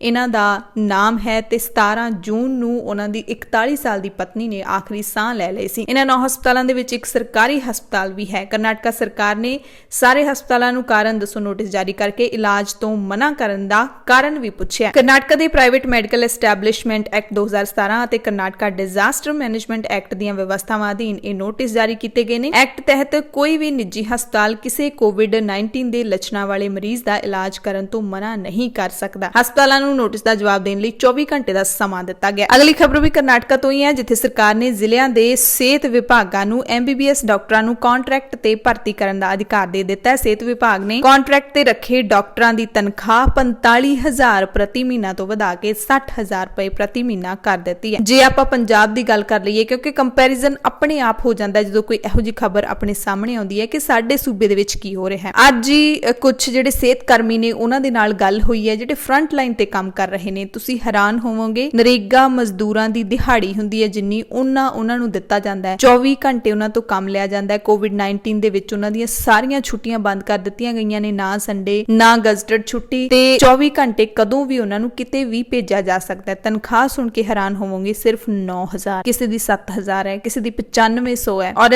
ਹਰਿਆਣਾ ਦੀ ਗੱਲ ਕਰ ਲਈਏ, ਉੱਥੇ ਤਨਖਾਹਾਂ ਡਬਲ ਦਿੱਤੀਆਂ ਜਾ ਰਹੀਆਂ ਨੇ। ਪੰਜਾਬ ਦੇ ਵਿੱਚ ਸਿਰਫ ਕਰੋਨਾ ਯੋਧੇ ਕਿਹਾ ਜਾਂਦਾ ਹੈ ਸਰਕਾਰ ਦੇ ਵੱਲੋਂ, ਪਰ ਹਕੀਕਤ ਦੇ ਵਿੱਚ ਦਿੱਤਾ ਕੁਛ ਨਹੀਂ ਜਾ ਰਿਹਾ। ਖੈਰ, ਰਾਜਸਥਾਨ ਦੀ ਗੱਲ ਕਰ ਲਈਏ, ਜਿੱਥੇ ਇੱਕ ਵਿਆਹ ਦੇ ਵਿੱਚ ਜਿਹੜੇ ਮਹਿਮਾਨ ਆਏ ਸੀ ਉਹਨਾਂ ਦੇ ਪੋਜ਼ਿਟਿਵ ਹੋਣ ਤੋਂ ਬਾਅਦ ਲਾੜੇ ਨੂੰ ਜੁਰਮਾਨਾ ਲਾਇਆ ਗਿਆ। ਵਿਆਹ ਦੇ ਵਿੱਚ ਸ਼ਾਮਿਲ 16 ਜਣਿਆਂ ਨੂੰ ਕੋਵਿਡ-19 ਦੀ ਲਾਗ ਲੱਗ ਗਈ, ਜਿਨ੍ਹਾਂ ਵਿੱਚੋਂ ਇੱਕ ਦੀ ਮੌਤ ਵੀ ਹੋ ਗਈ ਤੇ ਨਿਯਮਾਂ ਦੀ ਉਲੰਘਣਾ ਕਰਨ ਦੇ ਬਦਲੇ ਲਗਭਗ 6 ਲੱਖ ਰੁਪਏ ਦਾ ਜੁਰਮਾਨਾ ਕੀਤਾ ਗਿਆ। ਇਸ ਵਿਆਹ ਦੇ ਵਿੱਚ ਕਰੀਬ 1000 ਮਹਿਮਾਨ ਸ਼ਾਮਿਲ ਹੋਏ ਸੀ। ਸਰਕਾਰ ਨੇ 50 ਤੋਂ ਵੱਧ ਮਹਿਮਾਨ ਸ਼ਾਮਿਲ ਨਾ ਕਰਨ ਦੀ ਸਖਤ ਹਦਾਇਤ ਕੀਤੀ ਗਈ ਹੈ। ਪਰ ਦੇਖਦੇ ਆ, ਪਿੰਡਾਂ ਦੇ ਵਿੱਚ ਵੀ ਭੋਗ ਹੁੰਦੇ ਨੇ ਜਦੋਂ ਮਰਗ ਦੇ, ਉੱਥੇ ਵੀ 100 ਜਣਾ ਇਕੱਠਾ ਹੋਇਆ, ਕੋਈ ਕਿਤੇ ਪੁੱਛ ਪੜਤਾਲ ਨਹੀਂ, ਨਾ ਹੀ ਕੋਈ ਰਾਖੀ ਰੱਖ ਰਿਹਾ। ਇਹ ਸੱਚਾਈ ਲੜਾਈ ਹੈਗੀ ਹੈ, ਪਰ ਇਹ ਗੱਲ ਹੈ ਜਿਹੜੀ ਉਹ ਰਾਜਸਥਾਨ ਦੀ ਹੈ, ਉੱਥੇ ਵੀ ਯਾਨੀ ਕਿ ਸਰਕਾਰ ਢਿੱਲੀ ਹੈ, ਕਿਤੇ ਰਾਖੀ ਨਹੀਂ ਰੱਖ ਰਹੀ, ਤੇ ਲੋਕਾਂ ਦੀ ਵੀ ਆਪਣੀ ਜ਼ਿੰਮੇਵਾਰੀ ਬਣਦੀ ਹੈ ਨਾ। ਹੁਣ ਸਾਰਾ ਦਿਨ ਹਰ ਪਲ ਤੁਹਾਡੇ ਨਾਲ ਇੱਕ ਪੁਲਿਸ ਜਾਣਾ ਨਹੀਂ ਤੁਰਿਆ ਫਿਰਿਆ ਰਹਿ ਸਕਦਾ। ਤੁਸੀਂ ਖੁਦ ਜੇ ਆਪਣੇ ਆਪ ਨੂੰ ਚੰਗੇ ਨਾਗਰਿਕ ਕਹਾਉਂਦੇ ਹੋ ਤਾਂ ਖੁਦ ਤੁਸੀਂ ਨਿਯਮਾਂ ਦੀ ਪਾਲਣਾ ਕਰੋ, ਤੇ ਉਸ ਤੋਂ ਬਾਅਦ ਫਿਰ ਤਾਂ ਹੀ ਤਾਂ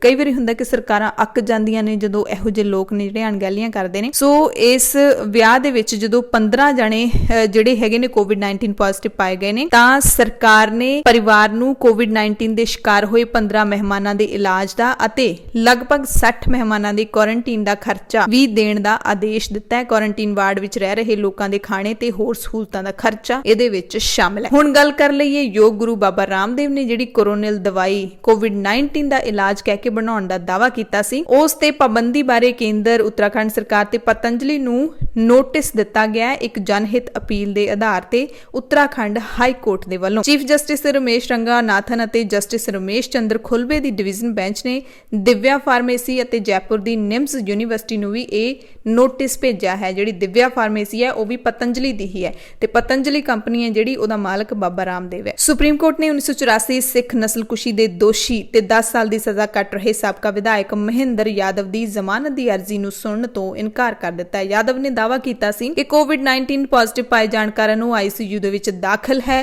ਪਰ ਸੀਨੀਅਰ ਵਕੀਲ HS ਫੂਲਕਾ ਨੇ ਅਦਾਲਤ ਦੇ ਵਿੱਚ ਉਸ ਦੀ ਅੰਤਰਿਮ ਜ਼ਮਾਨਤ ਦਾ ਤਕੜਾ ਵਿਰੋਧ ਕੀਤਾ, ਜਿਸ ਤੋਂ ਬਾਅਦ ਜੱਜਾਂ ਨੇ ਇਹ ਫੈਸਲਾ ਸੁਣਾਇਆ ਕਿ ਅੰਤਰਿਮ ਜ਼ਮਾਨਤ ਅਰਜ਼ੀ ਤੇ ਗੌਰ ਨਹੀਂ ਕੀਤੀ ਜਾ ਸਕਦੀ, ਕਿਉਂਕਿ ਮਹਿੰਦਰ ਯਾਦਵ ਦੇ ਇਲਾਜ ਨੂੰ ਲੈ ਕੇ ਉਹਨਾਂ ਦੇ ਪਰਿਵਾਰ ਨੂੰ ਕੋਈ ਸ਼ਿਕਾਇਤ ਹੀ ਨਹੀਂ ਹੈ, ਤੇ ਕਰੋਨਾ ਵਾਇਰਸ ਕਰਕੇ ਯਾਦਵ ਦਾ ਕੋਈ ਰਿਸ਼ਤੇਦਾਰ ਵੀ ਉਸ ਨੂੰ ICU ਦੇ ਵਿੱਚ ਮਿਲਣ ਨਹੀਂ ਆ ਰਿਹਾ। ਇਸ ਕਰਕੇ ਜ਼ਮਾਨਤ ਤੇ ਉਸ ਨੂੰ ਬਾਹਰ ਜਾਣ ਦਾ ਮਤਲਬ ਹੀ ਨਹੀਂ ਬਣਦਾ। ਬਾਬਰੀ ਮਸਜਿਦ ਮਾਮਲੇ ਦੇ ਵਿੱਚ BJP ਦੀ ਸੀਨੀਅਰ ਲੀਡਰ ਉਮਾ ਭਾਰਤੀ CBI ਦੀ ਵਿਸ਼ੇਸ਼ ਅਦਾਲਤ ਦੇ ਵਿੱਚ ਪੇਸ਼ ਹੋਈ। ਮਾਮਲਾ ਬਾਬਰੀ ਮਸਜਿਦ ਢਾਉਣ ਦਾ ਹੈਗਾ। ਇਸ ਮਾਮਲੇ ਵਿੱਚ ਬਿਆਨ ਦਰਜ ਕਰਾਉਣ ਵਾਲੀ 19ਵੀਂ ਮੁਲਜ਼ਮ ਹੈ। ਕਿਹਾ ਉਮਾ ਭਾਰਤੀ ਨੇ ਕਿ 1992 ਦੇ ਵਿੱਚ ਕੇਂਦਰ ਦੀ ਕਾਂਗਰਸ ਦੀ ਸਰਕਾਰ ਸੀ ਤੇ ਉਸਨੇ ਆਪਣੇ ਸਿਆਸੀ ਫਾਇਦੇ ਲਈ ਮੈਨੂੰ ਝੂਠੇ ਕੇਸ ਵਿੱਚ ਫਸਾਇਆ ਤੇ ਮੈਂ ਬਿਲਕੁਲ ਨਿਰਦੋਸ਼ ਹਾਂ। ਸੁਪਰੀਮ ਕੋਰਟ ਦੇ ਨਿਰਦੇਸ਼ਾਂ ਦੇ ਮੁਤਾਬਿਕ ਵਿਸ਼ੇਸ਼ ਅਦਾਲਤ ਇਸ ਕੇਸ ਦੀ ਸੁਣਵਾਈ 31 ਅਗਸਤ ਤੱਕ ਮੁਕੰਮਲ ਕਰਨ ਦੇ ਲਈ ਰੋਜ਼ਾਨਾ ਕੰਮ ਕਰ ਰਹੀ ਹੈ। ਗੱਲ ਕਰ ਲੈਂਦੇ ਹਾਂ ਚੀਨ ਭਾਰਤ ਤਣਾਅ ਦੀ। ਇਸ ਤਣਾਅਪੂਰਨ ਮਾਹੌਲ ਦੇ ਵਿੱਚ ਰੱਖਿਆ ਮੰਤਰਾਲੇ ਨੇ 38,900 ਕਰੋੜ ਰੁਪਏ ਦੇ ਨਾਲ ਲੜਾਕੂ ਜਹਾਜ਼, ਮਿਜ਼ਾਈਲ ਪ੍ਰਣਾਲੀਆਂ ਤੇ ਹੋਰ ਜੰਗੀ ਸਾਜ਼ੋ ਸਮਾਨ ਦੀ ਖਰੀਦ ਨੂੰ ਪ੍ਰਵਾਨਗੀ ਦਿੱਤੀ ਹੈ। ਜਾਣਕਾਰੀ ਮੁਤਾਬਿਕ 21 MiG-29 ਲੜਾਕੂ ਜਹਾਜ਼ ਰੂਸ ਤੋਂ ਖਰੀਦੇ ਜਾ ਰਹੇ ਨੇ, ਜਦਕਿ 12 Su-30 MKI ਜਹਾਜ਼ ਹਿੰਦੁਸਤਾਨ ਐਰੋਨੌਟਿਕਸ ਲਿਮਟਿਡ ਤੋਂ ਖਰੀਦੇ ਜਾਣਗੇ। ਇਹ ਫੈਸਲੇ ਰੱਖਿਆ ਮੰਤਰੀ ਰਾਜਨਾਥ ਸਿੰਘ ਦੀ ਪ੍ਰਧਾਨਗੀ ਹੇਠ ਹੋਈ ਬੈਠਕ ਦੇ ਵਿੱਚ ਲਏ ਗਏ। ਹੁਣ ਗੱਲ ਕਰ ਲੈਂਦੇ ਆ ਜਿਹੜੀਆਂ ਚੀਨ ਦੀਆਂ 59 ਐਪਸ ਨੇ ਉਹ ਬੈਨ ਕੀਤੀਆਂ ਗਈਆਂ ਨੇ ਭਾਰਤ ਦੇ ਵਿੱਚ। ਕੇਂਦਰੀ ਮੰਤਰੀ ਰਵੀ ਸ਼ੰਕਰ ਪ੍ਰਸਾਦ ਕਹਿੰਦੇ ਨੇ ਕਿ ਇਹ ਭਾਰਤ ਦਾ ਡਿਜੀਟਲ ਸਟ੍ਰਾਈਕ ਹੈ। ਇਹ ਭਾਰਤ ਡਿਜੀਟਲ ਸਟ੍ਰਾਈਕ ਵੀ ਕਰ ਸਕਦਾ ਹੈ। ਬੰਗਾਲ ਦੇ ਵਿੱਚ ਇੱਕ ਰੈਲੀ ਨੂੰ ਸੰਬੋਧਨ ਕਰ ਰਹੇ ਸੀ, ਉਦੋਂ ਉਹਨਾਂ ਨੇ ਇਹ ਬਿਆਨ ਦਿੱਤਾ। ਪਰ ਜਿਹੜੀਆਂ 59 ਐਪਸ ਬੈਨ ਕੀਤੀਆਂ ਗਈਆਂ ਨੇ ਉਸ ਦੇ ਬਾਰੇ ਵੀ ਇੱਕ ਖਬਰ ਆਈ ਹੈ। ਗੂਗਲ ਨੇ ਕਿਹਾ ਕਿ ਉਹਨਾਂ ਨੇ ਇਹਨਾਂ ਐਪਸ ਨੂੰ ਅਸਥਾਈ ਤੌਰ ਤੇ ਬਲੌਕ ਕਰ ਦਿੱਤਾ ਹੈ, ਪਰ ਪਲੇ ਸਟੋਰ ਦੇ ਵਿੱਚ ਭਾਰਤ ਵਿੱਚ ਹਾਲੇ ਵੀ ਉਪਲਬਧ ਨੇ। ਗੂਗਲ ਦੇ ਬੁਲਾਰੇ ਨੇ ਦੱਸਿਆ ਕਿ ਅਸੀਂ ਭਾਰਤ ਸਰਕਾਰ ਦੇ ਅੰਤਰਿਮ ਆਦੇਸ਼ਾਂ ਦੀ ਸਮੀਖਿਆ ਕਰ ਰਹੇ ਹਾਂ ਜਾਂ ਉਹਨਾਂ ਦੀ ਵੇਟ ਕਰ ਰਹੇ ਹਾਂ। ਇਸ ਦੌਰਾਨ ਅਸੀਂ ਪ੍ਰਭਾਵਿਤ ਡਿਵੈਲਪਰਸ ਨੂੰ ਸੂਚਿਤ ਕਰ ਦਿੱਤਾ ਹੈ ਕਿ ਇਹਨਾਂ ਐਪਸ ਦੀ ਅਸਥਾਈ ਤੌਰ ਤੇ ਪਹੁੰਚ ਬੰਦ ਕਰ ਦਿੱਤੀ ਹੈ, ਪਰ ਇਹ ਹਾਲੇ ਵੀ ਭਾਰਤ ਵਿੱਚ ਪਲੇ ਸਟੋਰ ਤੇ ਉਪਲਬਧ ਨੇ। ਸੋ ਇਹਦੇ ਕੀ ਮਾਇਨੇ ਨੇ? ਰੋਕ ਲਾਈ ਗਈ ਹੈ, ਪਰ ਹਾਲੇ ਵੀ ਲੋਕਾਂ ਨੂੰ ਇਹ ਮਿਲ ਰਹੀਆਂ ਨੇ ਐਪਸ। ਸੋ ਸਰਕਾਰ ਨੇ ਜਦੋਂ 59 ਚੀਨੀ ਐਪਸ ਤੇ ਪਾਬੰਦੀ ਲਾਈ ਹੈ, ਉਸ ਤੋਂ ਬਾਅਦ ਪ੍ਰਧਾਨ ਮੰਤਰੀ ਨਰਿੰਦਰ ਮੋਦੀ ਨੇ ਵੀ ਚੀਨੀ ਸੋਸ਼ਲ ਮੀਡੀਆ ਪਲੇਟਫਾਰਮ ਵੇਬੋ ਛੱਡ ਦਿੱਤਾ ਹੈ। ਵੇਬੋ ਦੇ ਉੱਤੇ ਉਹਨਾਂ ਨੇ ਆਪਣਾ ਅਕਾਊਂਟ ਬਣਾਇਆ ਹੋਇਆ ਸੀ, 115 ਪੋਸਟਾਂ ਪਾਈਆਂ ਸੀ। ਹਰੇਕ ਪੋਸਟ ਨੂੰ ਇੱਕ-ਇੱਕ ਕਰਕੇ ਮਿਟਾ ਦਿੱਤਾ ਗਿਆ। 113 ਪੋਸਟਾਂ ਹੀ ਮਿਟਾਈਆਂ ਜਾ ਸਕੀਆਂ ਨੇ, ਕਿਉਂਕਿ 2 ਪੋਸਟਾਂ ਦੇ ਵਿੱਚ ਚੀਨੀ ਰਾਸ਼ਟਰਪਤੀ ਸ਼ੀ ਜਿਨਪਿੰਗ ਨਾਲ ਤਸਵੀਰਾਂ ਸੀਗੀਆਂ ਮੋਦੀ ਦੀਆਂ, ਉਹਨਾਂ ਨੂੰ ਮਿਟਾਇਆ ਨਹੀਂ ਜਾ ਸਕਿਆ ਕਿਉਂਕਿ ਵੇਬੋ ਤੇ ਅਜਿਹੀਆਂ ਤਸਵੀਰਾਂ ਮਿਟਾਉਣੀਆਂ ਬਹੁਤ ਮੁਸ਼ਕਿਲ ਨੇ। ਇਸ ਦੀ ਜਾਣਕਾਰੀ ਮਿਲ ਰਹੀ ਹੈ ਕਿ ਜਿਨ੍ਹਾਂ ਦੇ ਵਿੱਚ ਚੀਨੀ ਰਾਸ਼ਟਰਪਤੀ ਦੀਆਂ ਤਸਵੀਰਾਂ ਹੋਣ ਉਹ ਤਸਵੀਰਾਂ ਵੇਬੋ ਤੋਂ ਨਹੀਂ ਹਟਾਈਆਂ ਜਾ ਸਕਦੀਆਂ। ਯੂਨਾਈਟਿਡ ਨੇਸ਼ਨਸ ਨੇ 5 ਭਾਰਤੀ ਫੌਜੀਆਂ ਦਾ ਮਰਨ ਉਪਰੰਤ ਸਨਮਾਨ ਕੀਤਾ ਹੈ। ਸ਼ਾਂਤੀ ਸੈਨਿਕ ਨੂੰ ਡੁੱਬਣ ਤੋਂ ਬਚਾਉਣ ਲਈ ਆਪਣੀ ਜਾਨ ਦੀ ਬਾਜ਼ੀ ਲਾਉਣ ਵਾਲੇ ਲੈਫਟੀਨੈਂਟ ਕਰਨਲ ਸਮੇਤ 5 ਭਾਰਤੀਆਂ ਨੂੰ UNO ਨੇ ਵਿਸ਼ੇਸ਼ ਸਨਮਾਨ ਦਿੱਤਾ ਹੈ। ਇਹਨਾਂ ਭਾਰਤੀਆਂ ਨੇ UN ਵਿੱਚ ਪਿਛਲੇ ਸਾਲ ਸੇਵਾਵਾਂ ਨਿਭਾਉਂਦੇ ਆਪਣੀ ਜਾਨ ਕੁਰਬਾਨ ਕਰ ਦਿੱਤੀ ਸੀ। ਕੇਂਦਰੀ ਮਨੁੱਖੀ ਵਸੀਲਿਆਂ ਦੇ ਵਿਕਾਸ ਮੰਤਰੀ ਰਮੇਸ਼ ਪੋਖਰਿਆਲ ਨਿਸ਼ਾਂਕ ਨੇ ਕਿਹਾ ਹੈ ਕਿ ਦੇਸ਼ ਵਿੱਚ ਕਰੋਨਾ ਦੇ ਕੇਸ ਵੱਧ ਰਹੇ ਨੇ ਤੇ ਮੈਡੀਕਲ ਯਾਨੀ ਕਿ ਨੀਟ ਅਤੇ ਇੰਜੀਨੀਅਰਿੰਗ ਦਾਖਲਾ ਪ੍ਰੀਖਿਆ JEE ਇਹ ਕਰਵਾਉਣ ਦੇ ਲਈ ਇੱਕ ਪੈਨਲ ਕਾਇਮ ਕੀਤਾ ਹੈ ਕਿ ਮਾਪਿਆਂ ਤੇ ਵਿਦਿਆਰਥੀਆਂ ਨੇ ਜੁਲਾਈ ਦੇ ਵਿੱਚ ਇਹ ਪ੍ਰੀਖਿਆਵਾਂ ਕਰਵਾਉਣ ਦੇ ਬਾਰੇ ਚਿੰਤਾ ਜ਼ਾਹਿਰ ਕੀਤੀ ਹੈ। ਇਸ ਕਰਕੇ ਸਰਕਾਰ ਨੂੰ ਪੈਨਲ ਬਣਾਉਣਾ ਪਿਆ ਤੇ ਇਹ ਪੈਨਲ ਹੈ ਜਿਹੜਾ ਉਹ ਹਾਲਾਤਾਂ ਦਾ ਜਾਇਜ਼ਾ ਲੈ ਕੇ ਕੱਲ ਤੱਕ ਯਾਨੀ ਕਿ 3 ਜੁਲਾਈ ਤੱਕ ਆਪਣੀ ਰਿਪੋਰਟ ਹੈ ਜਿਹੜਾ ਉਹ ਸੰਬੰਧਿਤ ਮੰਤਰਾਲੇ ਨੂੰ ਦੇਵੇਗਾ, ਕਿਉਂਕਿ ਤਰੀਕਾਂ ਦਾ ਐਲਾਨ ਹੋ ਚੁੱਕਿਆ। ਨੀਟ ਦੀ 26 ਜੁਲਾਈ ਤੇ ਜੇਈ ਦੀ 18 ਤੋਂ 23 ਜੁਲਾਈ ਨੂੰ ਪ੍ਰੀਖਿਆ ਹੋਣੀ ਹੈ, ਪਰ ਸੁਰੱਖਿਆ ਦੇ ਲਿਹਾਜ਼ ਨਾਲ ਵਿਦਿਆਰਥੀ ਤੇ ਮਾਪੇ ਥੋੜੇ ਚਿੰਤਤ ਹੈਗੇ ਨੇ। ਹੁਣ ਗੱਲ ਕਰ ਲੈਂਦੇ ਹਾਂ ਯੂਪੀਐਸਸੀ ਪ੍ਰੀਖਿਆ ਦੀ। ਯੂਨੀਅਨ ਪਬਲਿਕ ਸਰਵਿਸ ਕਮਿਸ਼ਨ ਨੇ ਉਮੀਦਵਾਰਾਂ ਨੂੰ ਪ੍ਰੀਖਿਆ ਦੇਣ ਦੇ ਲਈ ਸੈਂਟਰ ਬਦਲਣ ਦੀ ਇਜਾਜ਼ਤ ਦੇ ਦਿੱਤੀ ਹੈ। ਪ੍ਰੀਲਿਮਸ ਪ੍ਰੀਖਿਆ ਦੇਣ ਦੇ ਲਈ ਇਹ ਪ੍ਰੀਖਿਆ 4 ਅਕਤੂਬਰ ਨੂੰ ਹੋਣੀ ਹੈ ਤੇ ਜਿਹੜੇ ਉਮੀਦਵਾਰਾਂ ਨੇ ਪੇਪਰ ਦੇਣਾ ਹੈ ਉਹ ਮੁੱਢਲੀ ਪ੍ਰੀਖਿਆ ਦੇ ਲਈ ਆਪਣੇ ਸੈਂਟਰ ਬਦਲ ਸਕਦੇ ਨੇ। ਯੂਪੀਐਸਸੀ ਨੇ ਬਿਆਨ ਜਾਰੀ ਕਰਕੇ ਕਿਹਾ ਕਿ ਸਿਵਲ ਸਰਵਿਸਿਜ਼ ਮੇਨਸ ਦੀ ਜਿਹੜੀ ਪ੍ਰੀਖਿਆ 2020 ਚ ਹੋਣੀ ਹੈ ਤੇ ਇੰਡੀਅਨ ਫੋਰੈਸਟ ਸਰਵਿਸਿਜ਼ ਮੇਨਸ ਦੀ ਜਿਹੜੀ ਪ੍ਰੀਖਿਆ ਹੋਣੀ ਹੈ ਇਸੇ ਸਾਲ, ਉਹਨਾਂ ਦੇ ਲਈ ਵੀ ਸੈਂਟਰਾਂ ਦੇ ਵਿੱਚ ਬਦਲਾਅ ਦਾ ਮੌਕਾ ਉਮੀਦਵਾਰਾਂ ਨੂੰ ਦਿੱਤਾ ਜਾ ਰਿਹਾ ਹੈ। ਤੇ ਜਿਹੜੀ ਯੂਪੀਐਸਸੀ ਦੀ ਵੈਬਸਾਈਟ ਹੈਗੀ ਹੈ ਉਸ ਦੇ ਉੱਤੇ ਜਾ ਕੇ ਉਮੀਦਵਾਰ ਨੇ 7 ਤੋਂ 13 ਜੁਲਾਈ ਅਤੇ 20 ਤੋਂ 24 ਜੁਲਾਈ ਸ਼ਾਮ 6 ਵਜੇ ਤੱਕ ਆਪਣੀ ਮਰਜ਼ੀ ਦੇ ਨਵੇਂ ਸੈਂਟਰ ਚੁਣ ਸਕਦੇ ਨੇ। ਮੱਧ ਪ੍ਰਦੇਸ਼ ਦੇ ਵਿੱਚ ਸ਼ਿਵਰਾਜ ਸਿੰਘ ਚੌਹਾਨ ਦੀ ਅਗਵਾਈ ਵਾਲੇ ਮੰਤਰੀ ਮੰਡਲ ਦਾ ਅੱਜ ਵਿਸਥਾਰ ਕੀਤਾ ਗਿਆ। ਭਾਜਪਾ ਸਰਕਾਰ ਦੇ 28 ਮੰਤਰੀਆਂ ਨੂੰ ਸਹੁੰ ਚੁਕਾਈ ਗਈ ਹੈ। ਇਹਨਾਂ ਨਵੇਂ ਮੰਤਰੀਆਂ ਵਿੱਚ 12 ਜੋਤਿਰਾਦਿੱਤਿਆ ਸਿੰਧੀਆ ਸਮਰਥਕ ਵੀ ਸ਼ਾਮਿਲ ਨੇ, ਜਿਨ੍ਹਾਂ ਨੇ ਮਾਰਚ ਵਿੱਚ ਕਾਂਗਰਸ ਤੋਂ ਅਸਤੀਫਾ ਦਿੱਤਾ ਸੀ। ਕਾਂਗਰਸ ਦੇ ਕਮਲਨਾਥ ਦੀ ਸਰਕਾਰ ਡਿੱਗ ਪਈ ਸੀ ਤੇ ਹੁਣ ਜੋਤਿਰਾਦਿੱਤਿਆ ਜਿਹੜੇ ਕਿ ਕਾਂਗਰਸ ਦੇ ਇੱਕ ਵੱਡੇ ਲੀਡਰ ਹੁੰਦੇ ਸੀਗੇ, ਰਾਹੁਲ ਗਾਂਧੀ ਦੇ ਬੜੇ ਨੇੜੇ ਸੀਗੇ, ਪ੍ਰਿਯੰਕਾ ਗਾਂਧੀ ਦੇ ਨੇੜੇ ਸੀਗੇ, ਉਹ ਹੁਣ ਬੀਜੇਪੀ ਦੇ ਖੇਮੇ ਵਿੱਚ ਆ ਗਏ ਨੇ। ਤੇ ਜਿਹੜੇ ਮੰਤਰੀ ਬਣਾਏ ਗਏ ਨੇ 28, ਉਹਨਾਂ ਵਿੱਚੋਂ 12 ਅਜਿਹੇ ਨੇ ਜਿਹੜੇ ਵਿਧਾਇਕ ਹੀ ਨਹੀਂ ਹੈਗੇ, ਵਿਧਾਨ ਸਭਾ ਦੇ ਮੈਂਬਰ ਨਹੀਂ, ਪਰ ਉਹਨਾਂ ਨੂੰ ਮੰਤਰਾਲਾ ਮਿਲਿਆ। ਦੇਖੋ ਕਿੱਡੀ ਹੈਰਾਨੀ ਦੀ ਗੱਲ ਹੈ। ਤੇ ਦੇਸ਼ ਵਿੱਚ ਪਹਿਲੀ ਵਾਰੀ ਇੰਨੀ ਵੱਡੀ ਗਿਣਤੀ ਵਿੱਚ ਗੈਰ ਵਿਧਾਇਕਾਂ ਨੂੰ ਕਿਸੇ ਰਾਜ ਦੇ ਮੰਤਰੀ ਮੰਡਲ ਵਿੱਚ ਵਜ਼ੀਰੀਆਂ ਦਿੱਤੀਆਂ ਗਈਆਂ ਨੇ।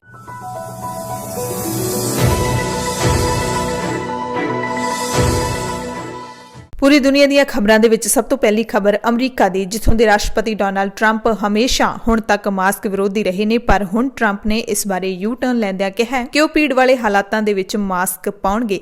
ਇਸ ਤੋਂ ਪਹਿਲਾਂ ਟਰੰਪ, ਜੋ ਕਿ ਆਪ ਵੀ ਮਾਸਕ ਪਾਉਣ ਤੋਂ ਆਕੀ ਰਹੇ ਨੇ, ਕਹਿੰਦੇ ਵੀ ਰਹੇ ਨੇ ਕਿ ਪੂਰੇ ਅਮਰੀਕਾ ਵਿੱਚ ਮਾਸਕ ਪਾਉਣਾ ਲਾਜ਼ਮੀ ਕਰਨ ਦੀ ਕੋਈ ਲੋੜ ਨਹੀਂ ਹੈ। WHO ਦੇ ਕਾਰਜਕਾਰੀ ਮੁਖੀ ਡਾਕਟਰ ਮਾਈਕਲ ਰਿਆਨ ਨੇ ਕਿਹਾ ਕਿ ਕੋਰੋਨਾ ਵਾਇਰਸ ਮਹਾਮਾਰੀ ਤੋਂ ਆਪਣੇ ਆਪ ਨੂੰ ਸੁਰੱਖਿਅਤ ਰੱਖਣਾ ਹਰ ਇੱਕ ਦੀ ਆਪਣੀ ਪਰਸਨਲ ਯਾਨੀ ਕਿ ਨਿੱਜੀ ਜ਼ਿੰਮੇਵਾਰੀ ਹੈ। ਲਾਗ ਵਾਲੀਆਂ ਥਾਵਾਂ ਤੇ ਜਾਣਾ ਅਤੇ ਲੋਕਾਂ ਨਾਲ ਨਜ਼ਦੀਕੀ ਰੱਖਣੀ ਯਾਨੀ ਕਿ ਨੇੜਤਾ ਰੱਖਣੀ, ਸਰੀਰਕ ਨੇੜਤਾ ਰੱਖਣੀ, ਉਹਦਾ ਫੈਸਲਾ ਅਸੀਂ ਖੁਦ ਕਰਦੇ ਹਾਂ। ਅਸੀਂ ਅਜਿਹਾ ਆਪਣੀਆਂ ਜ਼ਿੰਦਗੀਆਂ ਦੇ ਵਿੱਚ ਵੀ ਰੋਜ਼ ਕਰਦੇ ਹਾਂ। ਜਦੋਂ ਅਸੀਂ ਖਤਰਾ ਸੰਭਾਲਦੇ ਹਾਂ, ਅਸੀਂ ਸੜਕ ਪਾਰ ਕਰਨ ਦਾ ਫੈਸਲਾ ਲੈਂਦੇ ਹਾਂ। ਅਸੀਂ ਫੈਸਲਾ ਲੈਂਦੇ ਹਾਂ ਜਦੋਂ ਅਸੀਂ ਉਡਾਣ ਭਰਦੇ ਹਾਂ। ਅਸੀਂ ਫੈਸਲਾ ਲੈਂਦੇ ਹਾਂ ਕਦੋਂ ਆਪਰੇਸ਼ਨ ਕਰਵਾਈਏ, ਕਦੋਂ ਨਾ ਕਰਵਾਈਏ। ਫਿਰ ਕਿਉਂ ਅਸੀਂ ਇਹ ਫੈਸਲਾ ਖੁਦ ਨਹੀਂ ਲੈਂਦੇ ਕਿ ਅਸੀਂ ਲਾਗ ਵਾਲੀਆਂ ਥਾਵਾਂ ਤੇ ਨਹੀਂ ਜਾਣਾ, ਅਸੀਂ ਸਰੀਰਕ ਦੂਰੀ ਹੈ ਜਿਹੜੀ ਉਹ ਬਣਾ ਕੇ ਰੱਖਣੀ ਹੈ। ਉਹ ਕਹਿੰਦੇ ਸਾਨੂੰ ਅਜਿਹੇ ਫੈਸਲੇ ਲੈਣ ਲਈ ਜਾਣਕਾਰੀ ਦੀ ਲੋੜ ਹੁੰਦੀ ਹੈ। ਸੁਚੱਜੇ ਫੈਸਲੇ ਲੈਣ ਲਈ ਸਾਨੂੰ ਗਿਆਨ ਹਾਸਲ ਕਰਨਾ ਪਵੇਗਾ। ਆਕਸਫੋਰਡ ਯੂਨੀਵਰਸਿਟੀ ਦੇ ਵਿੱਚ ਵੈਕਸੀਨ ਦੇ ਟ੍ਰਾਇਲ ਤੋਂ ਉਮੀਦਾਂ ਜਗੀਆਂ ਨੇ। ਬ੍ਰਿਟੇਨ ਦੇ ਵਿੱਚ ਇੱਕ ਸੰਸਦੀ ਸੁਣਵਾਈ ਦੌਰਾਨ ਸਰਕਾਰੀ ਕਮੇਟੀ ਨੂੰ ਦੱਸਿਆ ਗਿਆ ਹੈ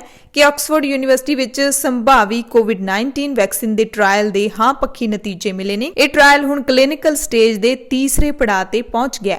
ਆਕਸਫੋਰਡ ਯੂਨੀਵਰਸਿਟੀ ਵਿੱਚ ਵੈਕਸੀਨ ਵਿਗਿਆਨ ਦੀ ਪ੍ਰੋਫੈਸਰ ਗਿਲਬਰਟ ਨੇ ਸਰਕਾਰੀ ਕਮੇਟੀ ਨੂੰ ਦੱਸਿਆ ਕਿ ਟ੍ਰਾਇਲ ਦੇ ਅਗਲੇ ਪੜਾਅ ਦੇ ਲਈ 8000 ਵਲੰਟੀਅਰਾਂ ਦੀ ਰਜਿਸਟ੍ਰੇਸ਼ਨ ਹੋ ਚੁੱਕੀ ਹੈ। ਹਾਲਾਂਕਿ ਇਹ ਨਹੀਂ ਦੱਸਿਆ ਗਿਆ ਕਿ ਵੈਕਸੀਨ ਕਦੋਂ ਤੱਕ ਤਿਆਰ ਹੋਵੇਗੀ, ਕਿਉਂਕਿ ਇਸ ਦਾ ਭਵਿੱਖ ਹੈ ਜਿਹੜਾ ਟ੍ਰਾਇਲ ਦੇ ਨਤੀਜੇ ਤੈਅ ਕਰਨਗੇ, ਪਰ ਹਾਂ ਪੱਖੀ ਨਤੀਜੇ ਜ਼ਰੂਰ ਮਿਲੇ ਨੇ। ਚੀਨ ਤੋਂ ਖਬਰ ਹੈ, ਜਿੱਥੇ ਹਾਂਗਕਾਂਗ ਦੇ ਵਿੱਚ ਨਵਾਂ ਸੁਰੱਖਿਆ ਕਾਨੂੰਨ ਲਾਗੂ ਹੋਣ ਤੋਂ ਬਾਅਦ 30 ਲੋਕਾਂ ਨੂੰ ਗ੍ਰਿਫਤਾਰ ਕੀਤਾ ਗਿਆ, ਕਿਉਂਕਿ ਇਸ ਕਾਨੂੰਨ ਨੂੰ ਲਾਗੂ ਕਰਨ ਤੋਂ ਭੜਕੇ ਸੈਂਕੜੇ ਲੋਕ ਹਾਂਗਕਾਂਗ ਦੀਆਂ ਸੜਕਾਂ ਤੇ ਉਤਰ ਆਏ। 30 ਲੋਕਾਂ ਨੂੰ ਗ੍ਰਿਫਤਾਰ ਕੀਤਾ ਗਿਆ। ਪੁਲਿਸ ਨੇ ਇਹ ਤਰਕ ਦੱਸ ਕੇ ਕਿ ਗੈਰ ਕਾਨੂੰਨੀ ਤੌਰ ਤੇ ਇਕੱਠੇ ਹੋਏ ਸੀ ਲੋਕ ਸਰਕਾਰੀ ਅਧਿਕਾਰੀਆਂ ਦੀ ਡਿਊਟੀ ਦੇ ਵਿੱਚ ਅੜਿੱਕਾ ਡਾ ਰਹੇ ਸੀ। ਇਹਨਾਂ ਦੋਸ਼ਾਂ ਦੇ ਤਹਿਤ 30 ਜਣਿਆਂ ਨੂੰ ਗ੍ਰਿਫਤਾਰ ਕਰ ਲਿਆ ਗਿਆ। ਜਿਹੜੇ ਪ੍ਰਦਰਸ਼ਨਕਾਰੀ ਸੀ, ਉਹਨਾਂ ਦਾ ਕਹਿਣਾ ਹੈ ਕਿ ਹਾਂਗਕਾਂਗ ਦੇ ਵਿੱਚ ਚੀਨ ਦਾ ਕੌਮੀ ਸੁਰੱਖਿਆ ਕਾਨੂੰਨ ਲਾਗੂ ਹੋਣ ਦੇ ਨਾਲ ਵੱਖਵਾਦ, ਅੱਤਵਾਦ ਅਤੇ ਵਿਦੇਸ਼ੀ ਤਾਕਤਾਂ ਦੀ ਦਖਲ ਅੰਦਾਜ਼ੀ ਵਧੇਗੀ, ਜਿਸ ਨਾਲ ਕੌਮੀ ਸੁਰੱਖਿਆ ਨੂੰ ਖਤਰਾ ਹੋ ਸਕਦਾ ਹੈ। ਸੋ ਹਾਂਗਕਾਂਗ ਦੇ ਵਿੱਚ ਜਿਹੜਾ ਇਹ ਸੁਰੱਖਿਆ ਕਾਨੂੰਨ ਸਰਕਾਰ ਨੇ ਲਾਗੂ ਕੀਤਾ ਹੈ, ਉਸ ਤੋਂ ਬਾਅਦ ਬਰਤਾਨੀਆ ਅਤੇ ਅਮਰੀਕਾ ਨੇ ਸਖਤ ਕਦਮ ਚੁੱਕੇ ਨੇ ਚੀਨ ਦੇ ਖਿਲਾਫ, ਤੇ ਚੀਨ ਨੇ ਵੀ ਧਮਕੀ ਦਿੱਤੀ ਹੈ। ਬਰਤਾਨਵੀ ਪ੍ਰਧਾਨ ਮੰਤਰੀ ਬੋਰਿਸ ਜੌਨਸਨ ਨੇ ਕਿਹਾ ਹੈ ਕਿ ਚੀਨ ਨੇ ਕੌਮੀ ਕਾਨੂੰਨ ਲਾਗੂ ਕਰਕੇ ਹਾਂਗਕਾਂਗ ਦੀ ਖੁਦ ਮੁਖਤਿਆਰੀ ਅਤੇ ਆਜ਼ਾਦੀ ਨੂੰ ਖਤਰਾ ਖੜਾ ਕਰ ਦਿੱਤਾ ਹੈ। ਉਹਨਾਂ ਇਲਜ਼ਾਮ ਲਾਇਆ कि कौमी सुरक्षा कानून लागू करके चीन ने सिनो ब्रिटिश सांझे ऐलान ਨੂੰ ਤੋੜਿਆ। ਇਹ ਵੀ ਪ੍ਰਧਾਨ ਮੰਤਰੀ ਨੇ ਵੱਡਾ ਐਲਾਨ ਕੀਤਾ ਕਿ ਅਸੀਂ ਸਾਫ਼ ਕਰਦੇ ਹਾਂ ਕਿ ਜੇ ਚੀਨ ਦਾ ਇਹੀ ਰਵੱਈਆ ਰਿਹਾ ਤਾਂ ਉਹ ਹਾਂਗਕਾਂਗ ਵਿੱਚ ਬਰਤਾਨਵੀ ਮੂਲ ਦੇ ਲੋਕਾਂ ਨੂੰ ਵਾਪਸ ਬਰਤਾਨੀਆ ਵਿੱਚ ਆਉਣ ਅਤੇ ਇੱਥੇ ਰਹਿ ਕੇ ਕੰਮ ਕਰਨ ਦੀ ਪੇਸ਼ਕਸ਼ ਦੇਣਗੇ। ਪਹਿਲਾਂ ਉਹਨਾਂ ਨੂੰ ਆਰਜ਼ੀ ਤੌਰ ਤੇ ਬਰਤਾਨੀਆ ਸੱਦਾਂਗੇ ਤੇ ਬਾਅਦ ਵਿੱਚ ਨਾਗਰਿਕਤਾ ਵੀ ਦੇਵਾਂਗੇ। ਉਧਰ ਅਮਰੀਕਾ ਦੀ ਪ੍ਰਤੀਨਿਧੀ ਸਭਾ ਨੇ ਵੀ ਹਾਂਗਕਾਂਗ ਨਾਲ ਸੰਬੰਧਿਤ ਨਵੇਂ ਪ੍ਰਤੀਬੰਧਾਂ ਨੂੰ ਮਨਜ਼ੂਰੀ ਦੇ ਦਿੱਤੀ ਹੈ। ਸਰਬਸੰਮਤੀ ਨਾਲ ਪਾਸ ਹੋਏ ਮਤੇ ਵਿੱਚ ਕਿਹਾ ਗਿਆ ਹੈ ਕਿ ਚੀਨ ਦੇ ਅਧਿਕਾਰੀਆਂ ਨਾਲ ਜੋ ਵੀ ਬੈਂਕ ਬਿਜ਼ਨਸ ਕਰਨਗੇ ਉਹਨਾਂ ਤੇ ਜੁਰਮਾਨਾ ਲਾਇਆ ਜਾਏਗਾ। ਰਾਸ਼ਟਰਪਤੀ ਟਰੰਪ ਕੋਲ ਜਾਣ ਤੋਂ ਪਹਿਲਾਂ ਹਾਲਾਂਕਿ ਇਸ ਪ੍ਰਸਤਾਵ ਦਾ ਸੈਨੇਟ ਵਿੱਚ ਪਾਸ ਹੋਣਾ ਜ਼ਰੂਰੀ ਹੈ। ਸੋ ਇਹਨਾਂ ਦੋਵਾਂ ਮੁਲਕਾਂ ਦੀਆਂ ਸਖਤ ਕਾਰਵਾਈਆਂ ਤੋਂ ਬਾਅਦ, ਸਖਤ ਕਦਮਾਂ ਤੋਂ ਬਾਅਦ ਚੀਨ ਨੇ ਸਖਤ ਪ੍ਰਤੀਕਿਰਿਆ ਦਿੱਤੀ ਹੈ। ਬ੍ਰਿਟੇਨ ਦੇ ਵਿੱਚ ਚੀਨ ਦੇ ਰਾਜਦੂਤ ਨੇ ਕਿਹਾ ਕਿ ਬਰਤਾਨੀਆ ਨੂੰ ਇਸ ਦਾ ਕੋਈ ਅਧਿਕਾਰ ਨਹੀਂ ਹੈ। ਉਹਨਾਂ ਕਿਹਾ ਕਿ ਬਰਤਾਨੀਆ ਦੇ ਇਸ ਕਦਮ ਨੂੰ ਰੋਕਣ ਲਈ ਚੀਨ ਜ਼ਰੂਰੀ ਕਦਮ ਚੁੱਕੇਗਾ। ਰਾਜਦੂਤ ਲਿਓ ਸ਼ਿਆਮਿੰਗ ਨੇ ਕਿਹਾ ਕਿ ਇਹ ਦੋਵਾਂ ਦੇਸ਼ਾਂ ਵਿਚਕਾਰ ਹੋਏ ਸਮਝੌਤੇ ਦੀ ਉਲੰਘਣਾ ਹੈ। ਉਹਨਾਂ ਨੇ ਨਵੇਂ ਸੁਰੱਖਿਆ ਕਾਨੂੰਨ ਨੂੰ ਲੈ ਕੇ ਬ੍ਰਿਟੇਨ ਦੀ ਆਲੋਚਨਾ ਨੂੰ ਗੈਰ ਜ਼ਿੰਮੇਦਾਰ ਤੇ ਗੈਰ ਜ਼ਰੂਰੀ ਦੱਸਿਆ। ਅਮਰੀਕਾ ਦੇ ਵਿੱਚ ਰਾਸ਼ਟਰਪਤੀ ਚੋਣਾਂ ਨਵੰਬਰ 2020 ਵਿੱਚ ਹੋਣੀਆਂ ਨੇ। ਚੋਣਾਂ ਤੋਂ ਪਹਿਲਾਂ ਇੱਕ ਚੰਗਾ ਬਿਆਨ ਆਇਆ ਜਿਹਦਾ ਫਾਇਦਾ ਭਾਰਤੀਆਂ ਨੂੰ ਹੋ ਸਕਦਾ ਹੈ, ਪਰ ਜੇ ਇਹ ਬਿਆਨ ਸਿਰੇ ਚੜ੍ਹਦਾ ਹੈ। ਅਮਰੀਕਾ ਦੇ ਰਾਸ਼ਟਰਪਤੀ ਅਹੁਦੇ ਦੇ ਉਮੀਦਵਾਰ ਤੇ ਸਾਬਕਾ ਯੂਐਸ ਦੇ ਉਪ ਰਾਸ਼ਟਰਪਤੀ ਜੋ ਬਿਡੇਨ ਦਾ ਕਹਿਣਾ ਹੈ ਕਿ ਜੇ ਉਹ ਰਾਸ਼ਟਰਪਤੀ ਦੀ ਚੋਣ ਜਿੱਤ ਜਾਂਦੇ ਨੇ ਤਾਂ ਉਹ H-1B ਵੀਜ਼ਾ ਤੇ ਲੱਗੀ ਅਸਥਾਈ ਮੁਅੱਤਲੀ ਨੂੰ ਹਟਾ ਦੇਣਗੇ। ਹਾਲਾਂਕਿ ਜਿਹੜੀ ਮੁਅੱਤਲੀ ਹੈਗੀ ਆ ਉਹ ਇਸ ਸਾਲ ਦੇ ਐਂਡ ਤੱਕ ਹੀ ਲਾਈ ਗਈ ਹੈ। ਉਸ ਤੋਂ ਬਾਅਦ ਹੋ ਸਕਦਾ ਹੈ ਜੇ ਰਾਸ਼ਟਰਪਤੀ ਟਰੰਪ ਵੀ ਆਉਂਦੇ ਨੇ ਉਹ ਵੀ ਇਸ ਨੂੰ ਹਟਾ ਸਕਦੇ ਨੇ, ਪਰ ਜਦੋਂ ਤੋਂ ਟਰੰਪ ਨੇ ਸੱਤਾ ਸੰਭਾਲੀ ਹੈ ਉਦੋਂ ਤੋਂ ਲੈ ਕੇ H-1B ਵੀਜ਼ਾ ਦੇ ਪਿੱਛੇ ਉਹ ਪਏ ਹੋਏ ਨੇ। ਸੋ ਜੇ ਅਜਿਹਾ ਹੋ ਜਾਂਦਾ ਹੈ, ਜੋ ਬਿਡੇਨ ਜਿੱਤ ਜਾਂਦੇ ਨੇ, H-1B ਵੀਜ਼ਾ ਤੇ ਲੱਗੀ ਸਸਪੈਂਸ਼ਨ ਨੂੰ ਹਟਾ ਦਿੰਦੇ ਨੇ, ਤਾਂ ਸਭ ਤੋਂ ਵੱਧ ਜਿਹੜਾ ਇਹਦਾ ਫਾਇਦਾ ਭਾਰਤੀਆਂ ਨੂੰ ਹੀ ਹੋਏਗਾ, ਜਿਹਦੇ ਵਿੱਚ ਪੰਜਾਬੀ ਵੀ ਹੈਗੇ ਨੇ। ਕਿਉਂਕਿ 23 ਜੂਨ ਨੂੰ ਅਮਰੀਕੀ ਰਾਸ਼ਟਰਪਤੀ ਡੋਨਾਲਡ ਟਰੰਪ ਨੇ ਇਸ ਵੀਜ਼ਾ ਤੇ ਅਤੇ ਹੋਰ ਜਿਹੜੇ ਵਰਕ ਵੀਜ਼ੇ ਨੇ ਉਹਨਾਂ ਦੇ ਉੱਤੇ ਸਾਲ 2020 ਦੇ ਅੰਤ ਤੱਕ ਯਾਨੀ ਕਿ ਦਸੰਬਰ 2020 ਤੱਕ ਰੋਕ ਲਾ ਦਿੱਤੀ ਹੈ। ਤੇ ਇਸ ਨਾਲ ਖਾਸ ਕਰਕੇ ਭਾਰਤ ਦੇ ਜਿਹੜੇ IT ਪੇਸ਼ਾਵਰ ਨੇ ਉਹਨਾਂ ਨੂੰ ਹੀ ਵੱਡਾ ਝਟਕਾ ਲੱਗਿਆ ਸੀ, ਕਿਉਂਕਿ ਵੱਡੀ ਗਿਣਤੀ ਵਿੱਚ ਭਾਰਤੀ ਹੀ ਇਸ ਵੀਜ਼ੇ ਤੇ ਅਮਰੀਕਾ ਜਾ ਕੇ ਕੰਮ ਕਰਦੇ ਨੇ। ਪੰਜਾਬ, ਭਾਰਤ ਅਤੇ ਦੁਨੀਆ ਭਰ ਦੇ ਪ੍ਰਾਈਮ ਟਾਈਮ ਦੇ ਵਿੱਚ ਜਾਂਦੇ ਜਾਂਦੇ ਆਪਣੇ ਲੋਕਾਂ ਦੀਆਂ ਸਮੱਸਿਆਵਾਂ ਦੀ ਜ਼ਰੂਰ ਗੱਲ ਕਰਾਂਗੇ। ਬਿਜਲੀ ਦੇ ਬਿੱਲ ਪੰਜਾਬ ਦੇ ਵਿੱਚ ਨਹੀਂ ਮਾਫ ਕਰ ਰਹੀ ਸਰਕਾਰ। ਹਾਲਾਂਕਿ ਇਹ ਵੀ ਚਰਚਾ ਹੋ ਰਹੀ ਹੈ ਕਿ ਪ੍ਰਾਈਵੇਟ ਸਕੂਲਾਂ ਦੇ ਵਿੱਚ ਜਿਹੜੇ ਬਿਜਲੀ ਦੇ ਬਿੱਲ ਨੇ ਉਹਨਾਂ ਦੇ ਵਿੱਚ ਕਟੌਤੀ ਕੀਤੀ ਜਾਏਗੀ ਸਰਕਾਰ ਦੇ ਵੱਲੋਂ, ਤੇ ਉੱਤੋਂ ਹਾਈ ਕੋਰਟ ਨੇ ਵੀ ਉਹਨਾਂ ਨੂੰ 100% ਦੀ ਫੀਸ ਵਸੂਲਣ ਦੇ ਅਧਿਕਾਰ ਵੀ ਦੇ ਦਿੱਤੇ ਨੇ। ਪਰ ਆਮ ਲੋਕ ਨੇ ਜਿਹੜੇ ਪਿਸ ਰਹੇ ਨੇ ਕੋਵਿਡ-19 ਦੀ ਆਰਥਿਕ ਮੰਦੀ ਦੇ ਵਿੱਚ, ਉਹਨਾਂ ਦੇ ਬਿਜਲੀ ਦੇ ਬਿੱਲ ਨਹੀਂ ਮਾਫ ਕੀਤੇ ਜਾ ਰਹੇ ਸਰਕਾਰ ਦੇ ਵੱਲੋਂ।